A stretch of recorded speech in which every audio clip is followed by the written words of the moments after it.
কিছুক্ষণ আগে আপনারা শুনলেন রেলমন্ত্রী অশ্বিনী বৈষ্ণব, তিনি বলছেন যে মেট্রোর ক্ষেত্রে কতটা কাজ মোদী সরকার করেছে, কিন্তু সেইখানে বড় বাধা হয়ে দাঁড়িয়েছে রাজ্য সরকারের তরফে অসহযোগিতা। এবার তৃণমূলের তরফে কুণাল ঘোষ কি বলছেন দেখুন।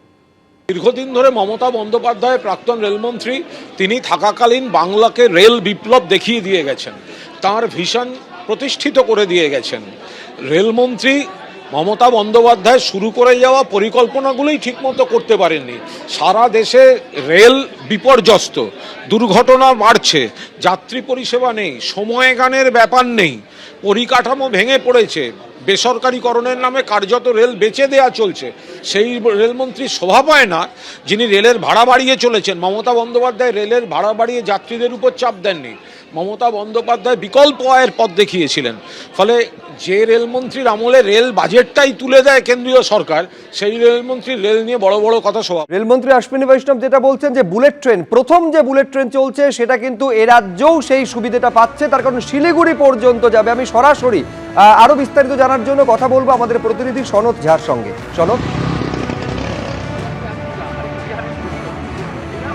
হ্যাঁ দেখো সুপ্রজিৎ, শিলিগুড়ি বারাণসী এই যে রেল করিডোর, এক বুলেট ট্রেন, সবচেয়ে ফাস্ট ট্রেন চলবে। এবং তোমাকে বলি যে শিলিগুড়ি এমন একটা জায়গা, সেটা পশ্চিমবঙ্গের এমন একটা জায়গা, যেই জায়গার সঙ্গে কিন্তু দিল্লির যোগাযোগটা দীর্ঘদিনের। বিশেষ করে শিলিগুড়ির যে ব্যবসায়ী কমিউনিটি নির্ভর করে দিল্লির উপরে, সেই জায়গায় দাঁড়িয়ে এই যে বুলেট ট্রেন, সেটা শিলিগুড়ি বারাণসী এবং দিল্লি কানেক্টিভিটি, সেটা অনেকটা বেশি, বিশেষ অর্থনৈতিকভাবে শিলিগুড়ির যে ট্রেড, এর শিলিগুড়ি তো কোনো বড় শিল্প নেই ঠিকই, কিন্তু ট্রেড হাব হিসাবে শিলিগুড়ি কিন্তু দীর্ঘদিন ধরে প্রতিষ্ঠিত।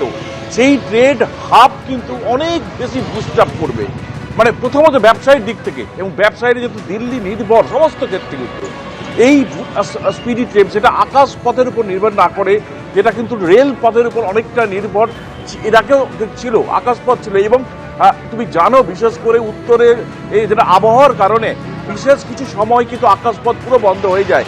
সেখানে এই যে বুলেট ট্রেন, সেটা অন্তত ব্যবসার দিক থেকে অত্যন্ত গুরুত্বপূর্ণ। 2 নম্বর, এটা গৌহাটি পর্যন্ত যাবে, বিশেষ করে কামাখ্যা, সেটা তীর্থের দিক থেকে, অর্থাৎ রিলিজিয়াস ট্যুরিজম, সেটা আরও বেশি বুস্ট আপ করবে।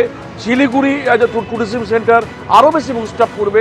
এবং শিলিগুড়ির গুরুত্ব দেখো, 2014 সাল থেকে এনডিএ গভর্নমেন্ট আসার পর থেকে উত্তর পূর্বাঞ্চলে যে একটা নতুন মুখ দেখা গেছে, সেই মুখে বলা যায় যে এই যে বুলেট ট্রেন আরও সৌন্দর্য অনেকটা নিয়ে আসছে। ফলে শিলিগুড়ি ইতিমধ্যে নিউ জলপাইগুড়ি স্টেশন, তার আধুনিকীকরণ হচ্ছে।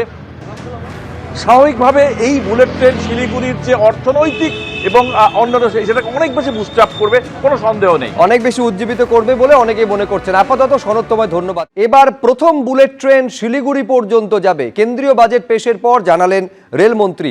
ভবিষ্যতে এই প্রজেক্ট গুয়াহাটি পর্যন্ত নিয়ে যাওয়া হবে। পশ্চিমবঙ্গেও প্রায় 12টি নতুন ট্রেন পেয়েছে বলে জানিয়েছেন অশ্বিনী বৈষ্ণব। গত 40 বছরে কলকাতা মেট্রোর 27 কিলোমিটার রেলপথ, 2014 সালের পর 11 বছরে কলকাতা মেট্রোর 45 কিলোমিটার লাইন তৈরি হয়েছে।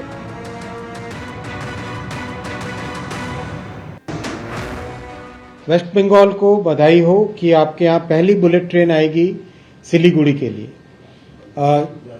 वाराणसी से सिलीगुड़ी वाया पटना ये ट्रेन, बुलेट ट्रेन सिलीगुड़ी आएगी, और भविष्य में ये बुलेट ट्रेन का कॉरिडोर टुवर्ड्स गुवाहाटी भी जाएगा। तो एक तरीके से नॉर्थ ईस्टर्न स्टेट्स के लिए, बंगाल के लिए बहुत बड़ी खुशखबरी है। बुलेट ट्रेन वेस्ट बंगाल के लिए मिलेगी। साथ ही साथ एक नया फ्रेट कॉरिडोर भी वेस्ट बंगाल के लिए आएगा, जो कि वेस्ट बंगाल में दानकुनी से आरंभ होगा और गुजरात को जोड़ेगा, और उड़ीसा, छत्तीसगढ़, मध्य प्रदेश और महाराष्ट्र को भी ये फ्रेट कॉरिडोर जोड़ेगा।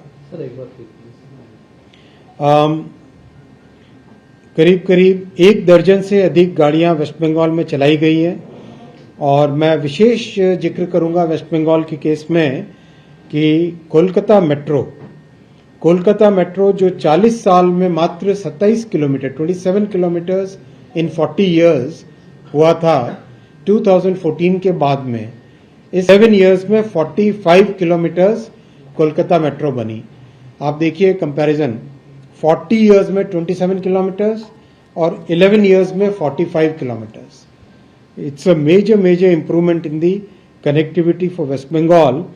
हालांकि ये प्रोजेक्ट और भी तेजी से आगे जा सकता है, लेकिन वेस्ट बंगाल गवर्नमेंट की तरफ से हाई कोर्ट का ऑर्डर होने के बावजूद भी चिंगड़ी घाटा में परमिशन नहीं दी जा रही है। वहाँ पे एक बाईपास रोड भी बना दी गई है, हाई कोर्ट ने भी ऑर्डर दिया है, फिर भी करीब 1.5 साल से ज़्यादा हो गया है, लेकिन पश्चिम बंगाल की सरकार की तरफ से काम आगे बढ़ाने की परमिशन नहीं है। एबीपी आनंद एगिए थाके एगिए राखे।